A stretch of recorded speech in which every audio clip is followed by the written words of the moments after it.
Buen día, estamos con el doctor Félix Jiménez, profesor del Departamento de Economía de la Pontificia Universidad Católica del Perú, con quien queremos dialogar un poco sobre temas que él ha trabajado mucho tiempo, además desde una visión de largo plazo, combinando aspectos estructurales con los temas macroeconómicos, de políticas de corto plazo. Y nos estamos refiriendo a la propuesta que ha aprobado el gobierno de las políticas sobre competitividad y productividad, que tiene estos 9 ejes, en fin, que está planteando el Ejecutivo, conceptos que muchas veces se confunden, ¿no? Quizás podríamos empezar por ahí, digamos, un aspecto más teórico, más conceptual. Gracias, Alan, por la entrevista. Mira, yo creo que incluso entre los economistas hay una confusión sobre el tema de la competitividad y la productividad. Desde que Smith escribió La riqueza de las naciones, la productividad es concebida como un fenómeno macroeconómico, no como un fenómeno microeconómico. Smith dice que es la extensión del mercado la que determina, ¿no?, la magnitud de los costos unitarios de producción. Los costos unitarios de producción están constituidos, como bien sabemos, por el costo salarial o el costo del trabajo y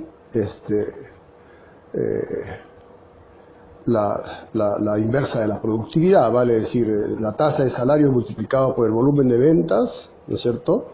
Por la cantidad de trabajadores entre el volumen de ventas, ¿no? Ese es el costo unitario salarial de producción. Entonces, cuando aumenta la productividad, baja el costo unitario de producción. Cuando aumenta el salario, aumenta el costo unitario de producción. Es decir, el costo de producción por unidad producida, para decirlo con más propiedad.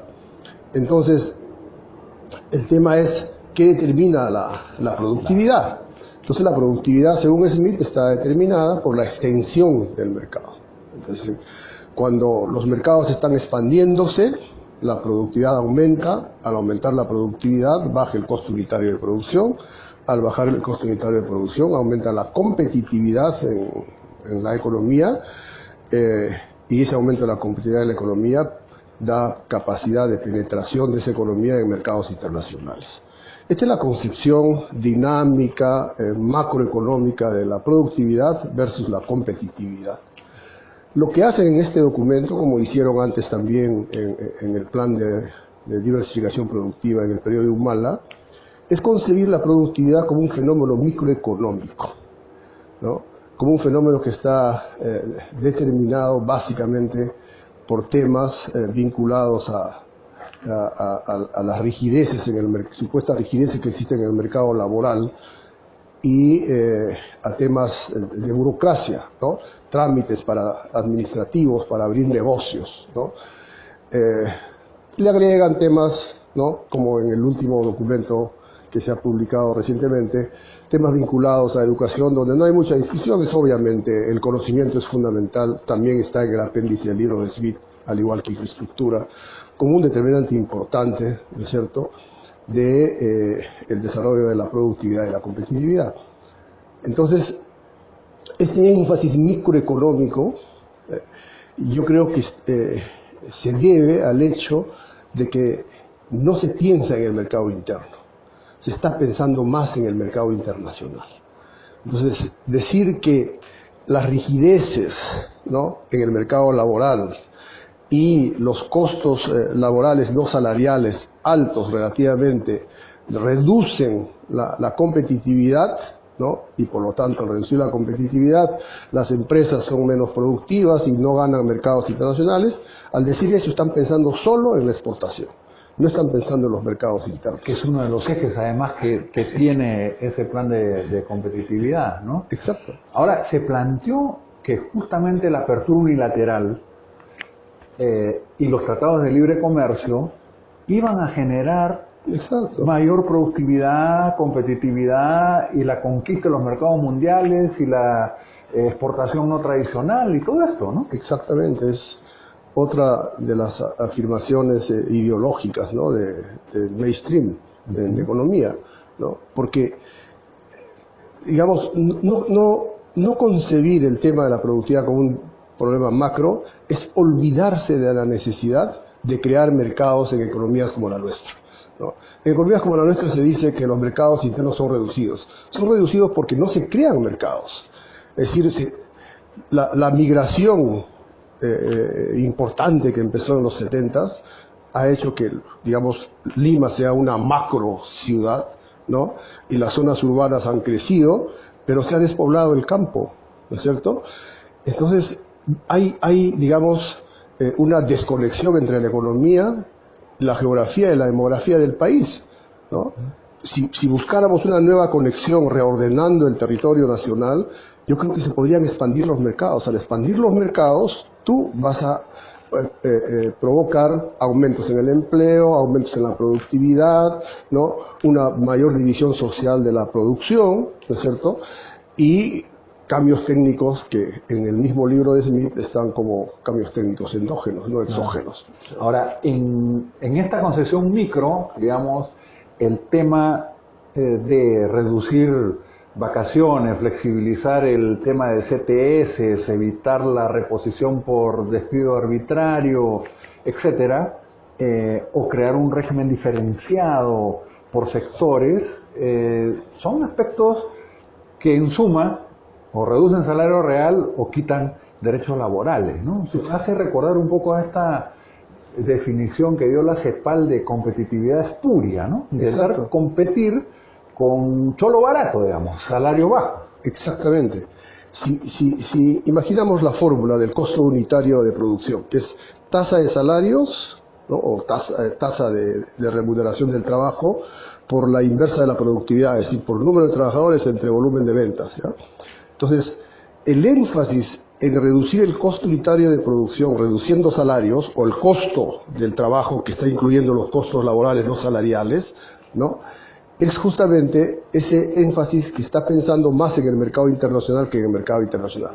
Por eso, el tema de la productividad lo abordan por separado, ¿no? Es decir, ¿cómo aumentas productividad? Efectivamente, aumentando la productividad también vas a bajar el costo unitario de producción, pero en el enfoque que ellos tienen, o sea, los neoliberales, el mainstream, ¿no? El aumento de la productividad es un tema micro, es un tema más de procesos administrativos, facilidades para abrir negocios, ¿no? No están pensando, por ejemplo, a pesar que en el enfoque micro se podría incorporar, ¿no? Que hay otros costos en economías como la nuestra que son más altos, que son los costos financieros. Claro, la tasa de interés que está muy Entonces, exactamente, ¿no? Para pequeñas y medianas empresas. Ese es un punto. El otro, ellos creen que estos costos laborales no salariales, ¿no? Son costos que generan informalidad. Por eso también se oponen al aumento del salario mínimo, ¿no? Si uno imagina un modelo, ¿no? De una economía con dos sectores, un sector formal, un sector informal y una cantidad de desempleados abiertos, ¿no? En esa economía con dos sectores, cuando sube el salario mínimo, ellos no toman en cuenta que la oferta de trabajo hacia el sector formal aumenta y por lo tanto los ingresos en el sector formal aumentan. Al aumentar esos ingresos generan lo que Sousa y Baltar decían en el año 79, un efecto faro, ¿no? Aumentan los ingresos de los informales porque se va a reducir el número de trabajadores informales y por lo tanto el volumen de ventas se divide entre un número más pequeño de trabajadores informales y aumenta el ingreso del sector informal. Así es. Entonces hay un efecto faro. Entonces es mentira que cuando aumenta el salario mínimo aumenta la informalidad. No es verdad. Y lo otro que olvidan también es que el salario no solo es un costo, sino que es un componente de la demanda. Exactamente. Y entonces al aumentar el salario aumenta la demanda y eso dinamiza la producción y a su vez los empleos, ¿no? Exactamente. Desde Kalecki, digamos, que uno tiene ese componente. Claro, lo que acaba de decir es absolutamente importantísimo también desde el punto de vista teórico, también empírico, ¿no es cierto? El decir o concebir que el salario es solo costo es justamente estar olvidándose del mercado interno, porque es costo, pero también es ingreso y por lo tanto parte de la demanda, ¿no es cierto? Cuando sube el salario, aumenta la demanda. Pero no solo eso, cuando los salarios más bajos suben, ¿no? En las economías como la nuestra, en todas las economías hay una estructura salarial, ¿no? Si el salario más bajo sube, el salario mínimo, la dispersión salarial se reduce. Claro. Al reducirse la dispersión salarial, mejora la distribución del ingreso. Al mejorar la distribución del ingreso, también estás impulsando demanda, estás impulsando mercados, ¿no es cierto? Estás promoviendo la generación de nuevos negocios, ¿no? Y por lo tanto, los aumentos de la productividad y la competitividad. Nada de eso se discute entre los economistas que defienden el mainstream ni en los medios actualmente, ¿no? Exactamente. Ahora, bueno, yo creo que queda muy claro la limitación de esa aproximación. Ahora, también hay otros ejes. Nadie puede discutir el tema de educación, los aspectos de innovación, pero cuando se habla de infraestructura física y social, el mecanismo por el cual quieren hacerlo es insistiendo en las asociaciones público-privadas y estos temas. ¿Qué te parece a ti esa? Mira, y yo no tengo nada en contra de que el sector privado pueda participar en el desarrollo infraestructural del país, ¿no es cierto? Pero debe haber un plan de infraestructura que debe estar vinculado, como hemos dicho en otra entrevista, a un reordenamiento territorial, que vincule más la economía con la geografía y la demografía del país. Y eso amplía mercados, ¿no es cierto? Entonces hay obviamente infraestructura, por ejemplo, infraestructura vial, ¿no? Infraestructura de otro tipo, que requiere la participación de capitales elevados, ¿no es cierto?, donde puede participar el sector privado. Pero aquí el tema es cómo se concibe la asociación público-privada, no como se concibe ahora, donde los riesgos son asumidos por el Estado, con ¿no? la posibilidad de incrementar el déficit fiscal. Que Exacto, era lo que supuestamente y no participa el sector privado de manera igual. Eso está mal. O sea, la idea de la asociación público-privada es que haya, digamos, riesgos compartidos, ¿no es cierto? Donde el sector privado tiene tareas bien específicas y tiene que asumir los riesgos, igual que el sector público, que le está cediendo, ¿no?, la posibilidad de ganancias con inversiones importantes, claro, ¿no es cierto? Con riesgos además como la falta de regulación en estas obras que también han estado asociados a los aspectos de corrupción que hemos estado viendo. Exacto. Falta pues alguien decía, ¿no es cierto?, reglas precisas que se conozcan para definir las asociaciones público-privadas, ¿no es cierto?, donde claramente se vea que los riesgos no son asumidos solo por el Estado, sino también por el sector privado, ¿no es cierto? Y también hayan, digamos, reglas que especifiquen cuál debe ser la responsabilidad del sector privado cuando hay incumplimiento, ¿no?, Así es. de los trabajos, de las obras, ¿no es cierto?